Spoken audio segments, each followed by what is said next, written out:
Hi everyone and welcome to another video. So it's Thursday morning and I thought I'd just take you along with me while I pick some orders because it's a shipping day, mainly like Hermes InPost. Royal Mail stuff that I can fit in a letterbox. I tend to just do that every day just because it's easy. So these are like the bigger things from the last couple of days, so Tuesday, Wednesday sales. The Royal Mail stuff that sold like Tuesday and some of yesterday, I already posted that yesterday afternoon. So we have 10 orders and these are them here. So I'll start at the bottom. We have a robot Christmas tree decoration. I haven't sold any of these yet. These are over here. I think they're glass, so I'm going to have to be really careful shipping that. It will be in a box.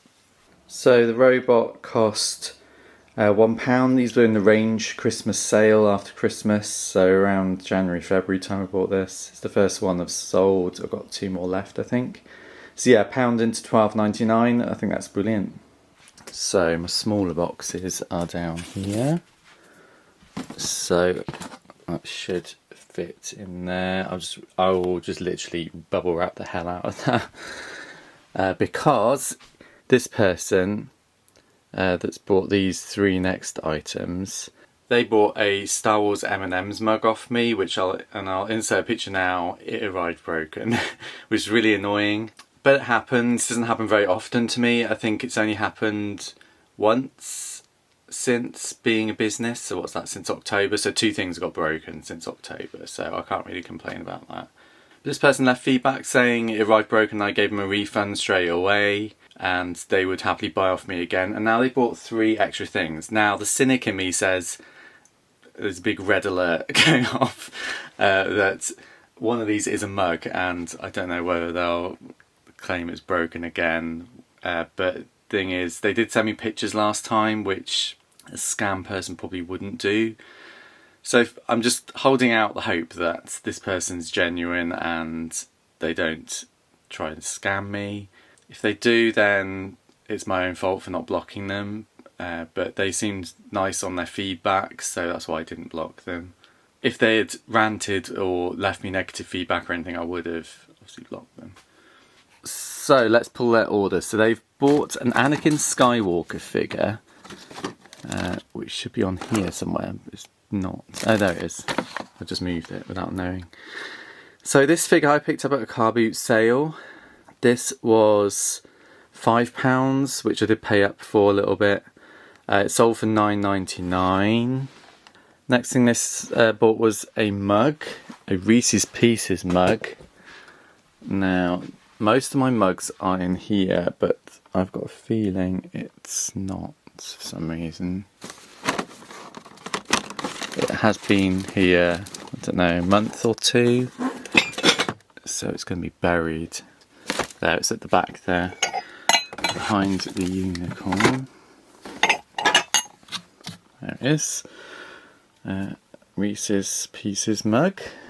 That was 50p and it sold for £7.99. And then we have a plush, which again has been hanging around a few months. This I bought from B&M. I think it was about £6.99. It's a Loth cat from Star Wars. They paid £9.99 for it. I think I sent them an offer. But it makes noises.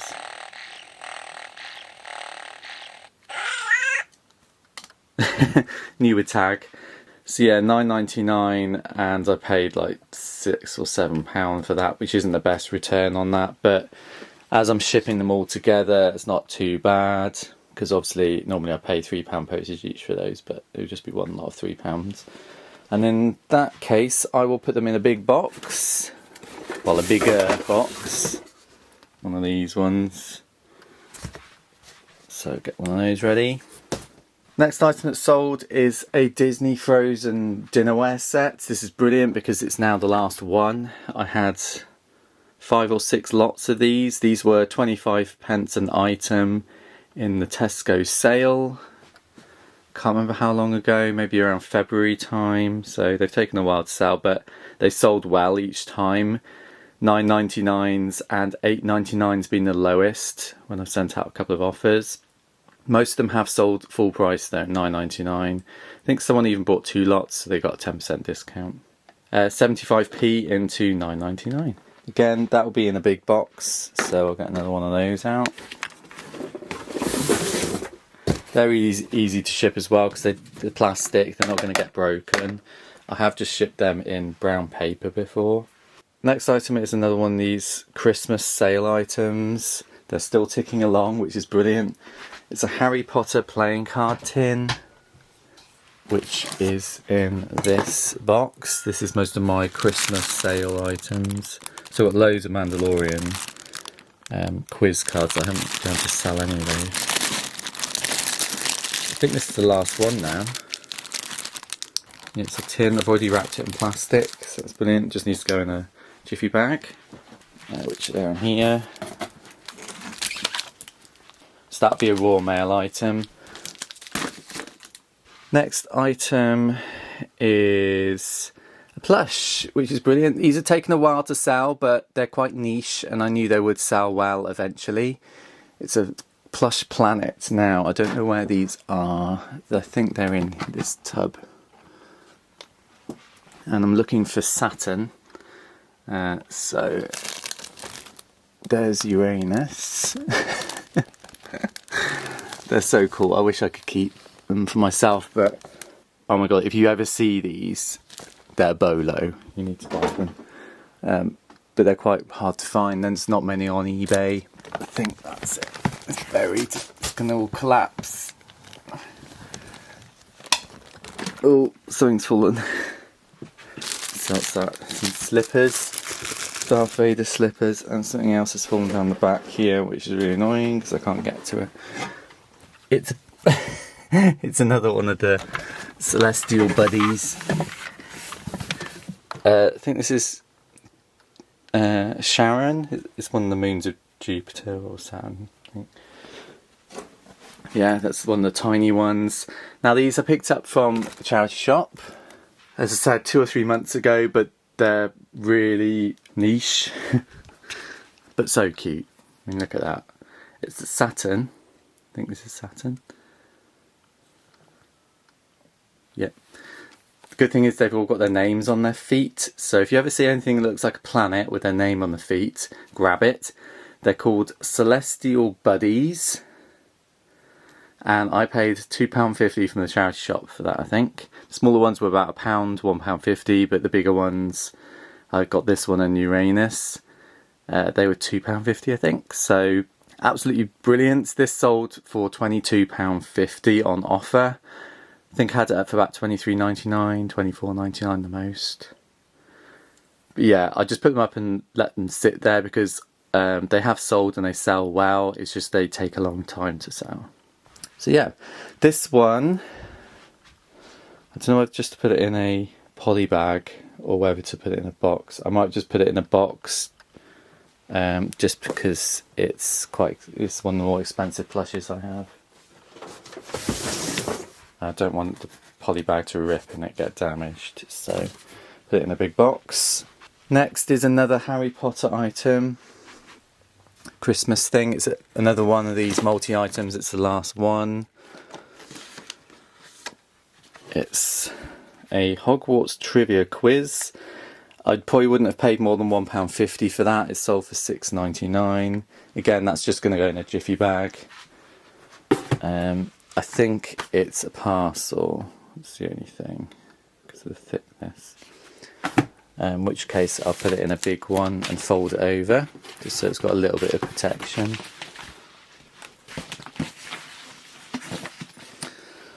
That's my pile so far. Coming to the end, I think. Only a couple more things. So we've got something I listed yesterday. It's sold. I put on loads of board game bits. If you watch my last video, which I'll link on this video, about my stockroom tidy, sorted out loads of board games, any bits that I could sell off from incomplete games. I've sorted them out and I listed them all yesterday. All these pieces, lots of variation listings. So a listing, so you can choose white dice or red dice, things like that on the listings. And most of them were these Monopoly pieces. Variation listing again. These are the Pokemon Kanto edition. I knew these would probably sell the quickest, and one has sold, and it's Eevee. So I've got to find an Eevee. Is that one at the top? It does look like Pikachu, so I've got to make sure I don't get them mixed up. But yeah, that's definitely Eevee. It's got a tail and everything. So that sold for $3.99 just for that one little bit.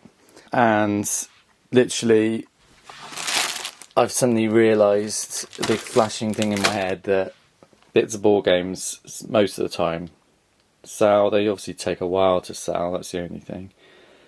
But you can make a lot of money from splitting out board games. $3.99 just for that one bit. I don't know how much I paid for the Pokemon games. I think they were about £3 or £4 each. I had 3 of them. I know I bought one from a car boot for £1 or £2. The others I bought on eBay. I knew they were incomplete though when I bought them. So yeah, I mean, sell a couple of those and it will pay for itself. Oops. So that's just going to go in a poly bag, which I've got on my desk, and it will go in a jiffy bag or hardback envelope. As it's light, I might just put it in one of these because if it's really light, I get worried that it's going to get lost. So yeah, we'll put it in one of those. And the last thing is a DVD set, a bundle of 2 Widows, Series 1 and 2. Sold for $8.99. I bought these from a charity shop, and they were £1.50 each, I believe.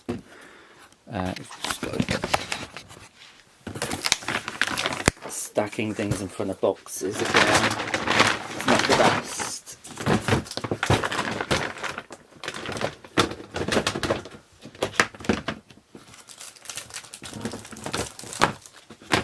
So yeah, that's what it is. Put a band around it just so I know it's definitely both of them. And again, that'll just go in a jiffy bag. I'll put them next to each other and fold it over.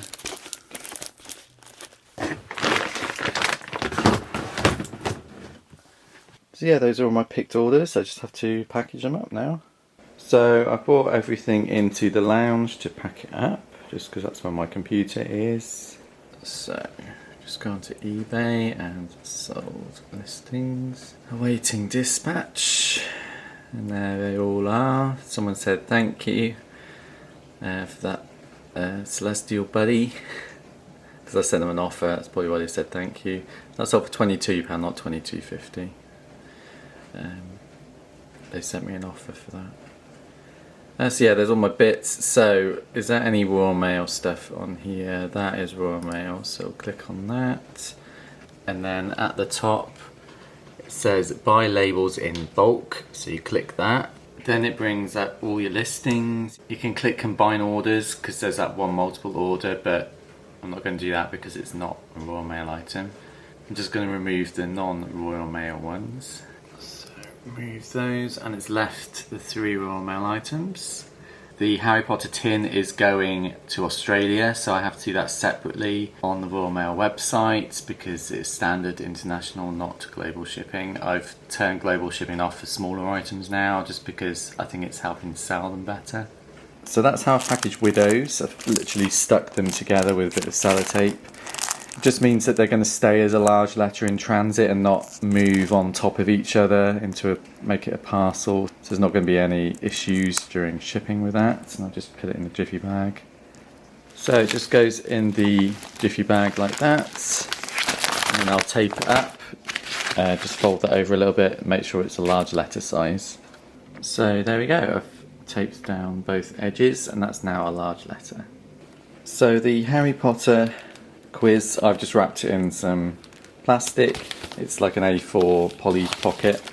Normally I put them in like a DVD size sleeve. I use them for quite a lot of things, but it's too big for them. And then I just do that just because I think it looks a bit more professional if things arrive in like a sleeve. I know it's probably not very environmentally friendly. That's the only thing that's downside. I can also stick my sticker on there, thank you. But yeah, I don't know, I'm in two minds about putting stuff in plastic. Some people I have had in the past message me saying, can you try and ship this as plastic free as possible, and I have accommodated that. But you want items to arrive in the best condition as possible, and I think if it's got a sleeve around it, it's not going to get rubbed and knocked about as much in the post. So yeah, that's why if you've seen me wrap things in plastic, that's why I wrap things in plastic. So the Evie, I'm just going to put in one of these little bags. They look like that. They're for like jewellery and stuff. I got these off a fellow reseller on their eBay shop. Shout out to Josh. We'll link his channel on this video or in the description, so go and check him out. He does haul videos and stuff. So yeah, I'll get them off him just to help me out and help him out. So yeah, that's it all packaged up. That's how it will go in the envelope. So that's the 3 Royal Mail items posted. All done. So I just need to print those out and stick them on.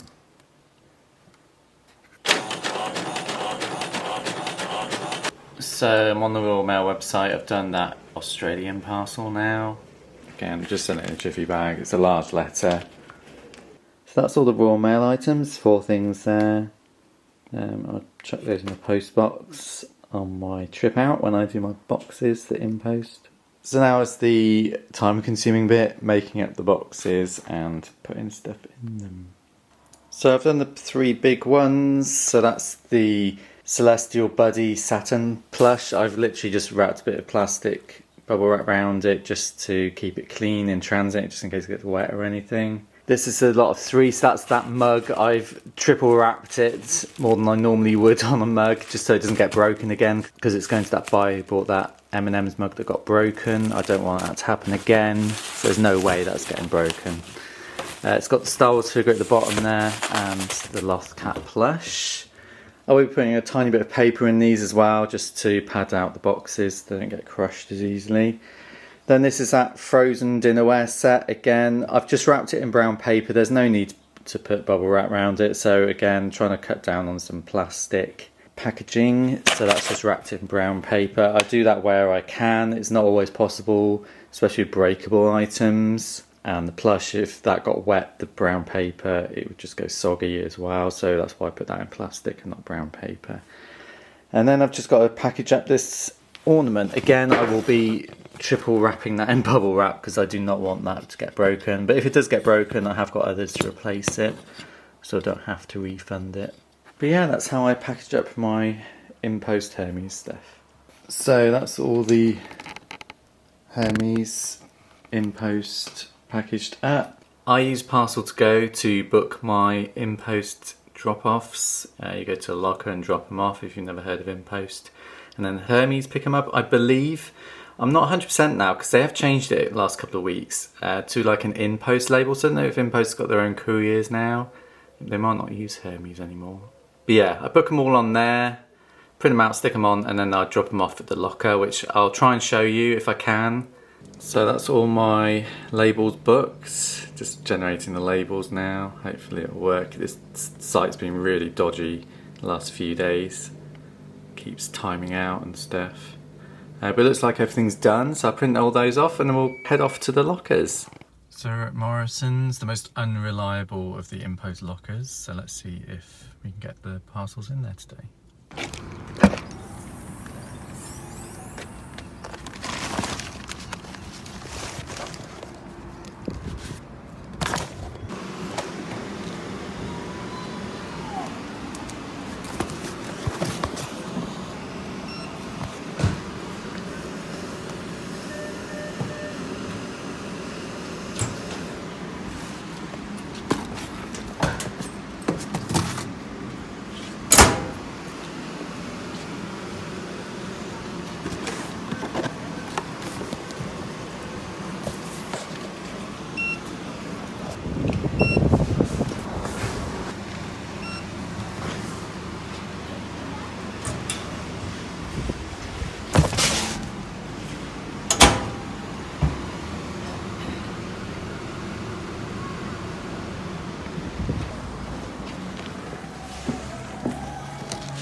So that's all my parcels deposited, which is brilliant. This Morrison's one, as said, is the most unreliable one in my town.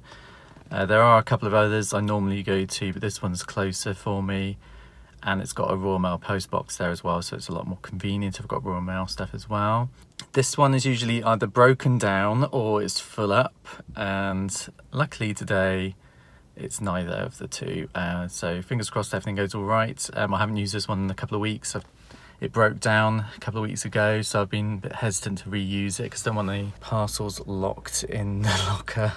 That's like my nightmare, I think. I don't think it's ever happened to me, touch wood, but it's a possibility that it could happen, I suppose. So I'm going to finish this video up here. I hope you've enjoyed watching it. I don't really do these picking, packing, posting videos very often, so hope you've enjoyed it, and I'll see you all soon. Take care, bye.